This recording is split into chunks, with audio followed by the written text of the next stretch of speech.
Hello everybody, this is Catholic Dad, episode number 452. Boys chase girls, women chase men, men chase excellence. That's the saying. And the reason why I want to actually talk about this is because I want to talk about what creates a stable, long-term, functional marriage that can survive the times and triumph. Because we have nature as human beings, and we have inclinations as human beings. If we ignore our nature and we don't understand what drives men and women, we're not going to be able to fulfill our roles in natural marriage. That's just the way it works. And so there's something called hypergamy. I don't know if you've ever heard of this, but this is the natural inclination of a woman to marry across and up dominance hierarchies or socioeconomic status. Women tend to marry somebody above them. They desire, like physically in their own nature, desire somebody who's achieved more than they have, okay? Men, they don't really mate that way. What they look is for fertility. That's just the nature of a man. They look for the 70% waist tip ratios and signs of youth and beauty. And so there's an old saying that there's nothing more valuable in the world than like a young woman, but there's nothing more useless in the world than a young man, because A, he hasn't achieved his status yet.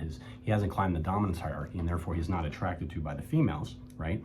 And the most attractive of female in terms of her fertility is when she's younger. And so boys chase girls, that's true, and they call them dumb and stupid and flirt with them. But women chase men. They want to go up the dominance hierarchy, and men chase excellence. And so how do you keep, so you can't ignore the hypergamous nature of humankind. You just can't do it. And so you need to keep the woman happy and desiring the husband, and you need to keep the husband happy and desiring the wife, just the way it works. And so how does a woman desire her man? Is he has to provide and protect and be the spiritual leader of her. But she has to have this internal desire, this feeling, like deep in her bones, that she has achieved greatness in her husband, okay? Now, can she just convince herself of this on wedding day and that's the end of it? And like, what if he's not the greatest he could be, right? What if he's kind of a sloth? What if he, he's a drug addicted guy or whatever else? She may marry him and may stay faithful to him, but she won't, in her bone of her bones, in her deep soul, she won't feel like she is desirous of her husband over the long run. She will develop husband fatigue. It's just the way it works. And then for the husband, he's visually oriented and physically oriented, and he wants a spouse he wants to be with, right? Physically predominantly, but also in terms of time. And so the wife, for the most part, needs to make herself presentable and be kind to him, and he will always return. No, not always, but you know what I'm saying. He's more inclined to come home and be happy. And so that means this is how you keep a happy marriage. I just want to tell you guys this. For men, you have to achieve as much as you possibly can, because you need to make all her worries of the world go away so she can raise the kids. That's essentially being a man.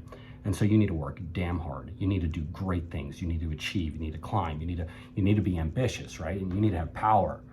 And a man that does that and comes home to his wife will be respected by his wife, because it fulfills her hypergamous nature of desiring going across and up dominance hierarchies. That's written in her DNA. It's written in her soul almost. And so if you do that, she will be drawn to you, right? And then for the wives, you have to, and women give up their beauty for having babies in some capacity, but if you try to remain presentable to the man, because he's visually oriented, right? And he's not as inclined to fidelity, he will be drawn to you that way. And if you act with virtue, right? And everybody needs to act with virtue, but a kind, gentle wife that acts with virtue and giggles around her husband and acts like he's her best friend, right? And the other way around, that will make a happy marriage. And so if your marriage is failing, there's one of two things you could do, or one of three things, or whatever it is. One, the man has to work harder. He just does, and he has to kill it, and he has to go kill the deer and bring it home, and he needs to show her that he is giving his every ounce of effort for her well-being and the well-being of their children together. And I think if he does that, then that fulfills the hypergamous nature of the female, and that will make a much, and then she will be drawn to him. And once she's drawn to him, she will act with virtue. It's just the way it works. And so I guess I'm blaming the men on this, by the way. You guys are too lazy. You don't work hard enough. You probably have too many drug addiction and all the other things. And you probably look at the internet and maybe things you shouldn't look at on the internet and all the other stuff. That doesn't make you great. It doesn't make you strong. It makes you weak. Okay, this stuff, this sin, it just distorts love in married life, and it makes her look at you with disrespect. And so she's not fulfilled in terms of her desires of moving across her dominance hierarchies. So what you need to do is you got to cast the sin aside.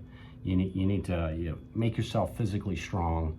You have to make yourself mentally strong, and you got to move up the dominance hierarchies in terms of work and just killing it and working hard. I mean, that's what you got to do. And I think that helps, by the way. Like, I can't promise the perfect relationship because the world is weird, you know, it's weird. There's so many unknowns and intangibles that nobody really knows about.